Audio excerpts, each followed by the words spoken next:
it is important, I think, that clinicians have a very, very important role. Patients do not understand, generally speaking. That's your experience, I should say, as well. You've got 15 patients and you've had the system switched on for 5-6 weeks. It's very, very, very important, I think, that as clinicians, when you see a patient, just sit there and think, could record access help this patient? So every time you do a blood test on them, or you send them off for an x-ray, or you refer them to the hospital, or they've got a long-term condition, or perhaps they've just had a heart attack, and they ring up and say, Doc, I'm at home now, but I'm frightened to death. Oh, well, I'm really glad that you're much better now. Do you think you need access to your records so you can keep an eye on things? It's thinking about how you can help that patient. Even though at first they might think it's really odd what you're saying, it's helping them to understand why they need it. So clinicians have an important role. Patients clearly do, because ultimately you're the ones who benefit from this, and actually it's not the doctor that's going to tell you to do it, it's you that's got to make the decision, it's your choice, you've got to provide the consent for it. But actually, what I've also experienced is that the doctors and nurses are actually very busy with their clinical stuff. It's the reception staff. If your reception staff on the front desk smile and say, yes, we know what to do about it, please get access to your records, it works a treat. If they turn around and become Rottweilers and say, oh, don't ask me that, I don't want to know about it, I don't like the internet, I don't want you doing what I normally do, you're going to have difficulties. So there's a really, really important role about trying to understand what reception staff are doing, what patients are doing, and of course what clinicians are doing. Some clinicians will be really keen on it and some less so. But I think we all have a role towards working towards its introduction and things. Prepare first to understand how you're going to plan to promote it. Think about what you're doing. How are you informing people about it? I didn't come in looking around for posters and things, but think about if someone walked into the surgery for the first time, are they going to know about it? How are they going to find out about it? Who's going to promote it? Who else should you involve? Have you involved, is it just the partners, or are there other people that you need to think about? And again, thinking about these issues. Why do you want to do it? Is it just something you can say, we've got another brownie point, or is it actually going to impact on the service and the business needs of the practice and where you want to be 3 years, 5 years from now, and how is this going to help you with that? And how are you going to know if it's working? How are you going to know if 3 months from now, what sort of numbers, where do you want to be? Have a think about that. It's the sort of issue you might want to bring up with the PPG so that the two of you work together towards supporting it. It's amazing how many of my patients tell people in pubs and things about record access. That's how you actually promote it. It's not about sticking a poster up or thrashing the doctors and saying, you've not done this 10 times today. Begin with a small number of patients, and really it's great, you've got 15 patients now. Find out what they're doing with it. Has it helped them? Why did they go and get it? Have they found it useful? Haven't they? Start sharing ideas. Because I bet you'll find that those 15 patients will give you the answers on what you need to do. And that's what I call emergent change. It's not about having a strategy and then just going and delivering it. It's working with the people that you have. Find out which clinicians switch those patients on.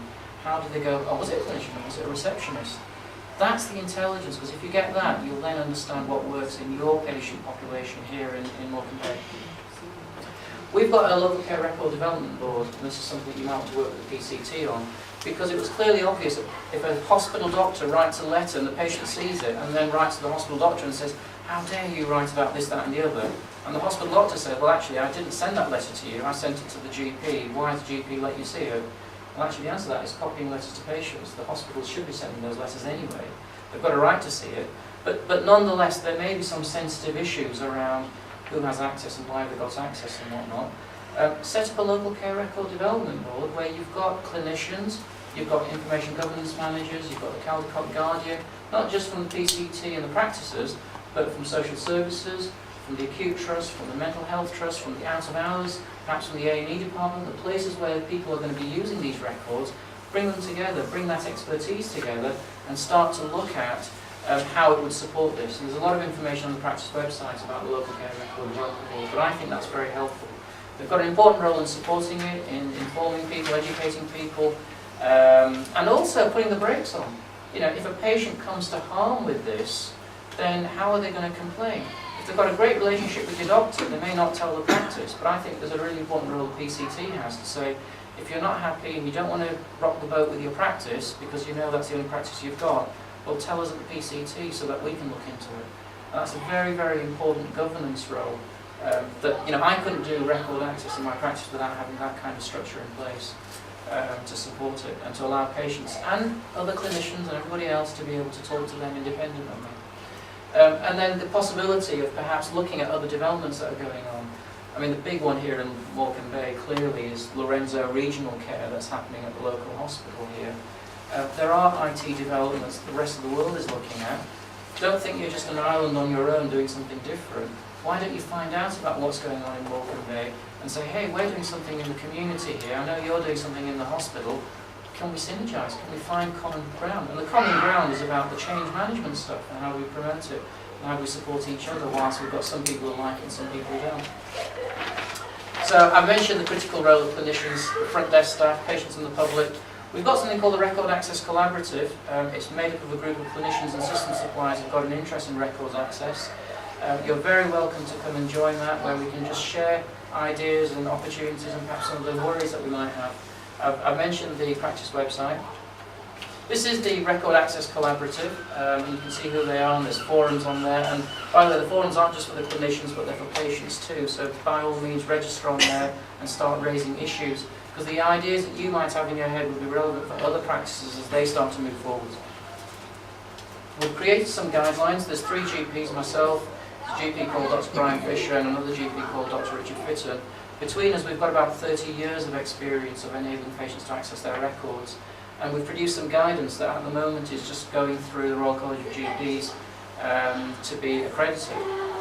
But the guidance is already available around how to handle third-party data, harmful data, around what should we as clinicians or system suppliers or even patients do about some of these things. It's a fairly lengthy document, but it gives you a lot about where the standards are at the moment and what's expected of us and so on. I'll skip that, but that's just some of the benefits to the practice around the website itself and how it saves us time and makes us more effective in terms of what we're doing. We have the waiting room posters, we've got the practice website. We occasionally give out questionnaires to patients and say, you know, are you on the internet, do you like it, do you Google, do you want access to your records? And every now and again we'll have a little drive-by that, and a whole load of people turn out and say, yes, I want access to my records. Consultations is the biggie I've already mentioned. When someone comes in and you're doing something to them, or you want them to think about what choices they've got, that's the time. That's really, really effective. On average, I'll get 5 or 6 people a day giving me their email addresses and mobile phone and saying, can I have access to my records? To try and encourage people. I've mentioned the emails. The process we go through, we ask the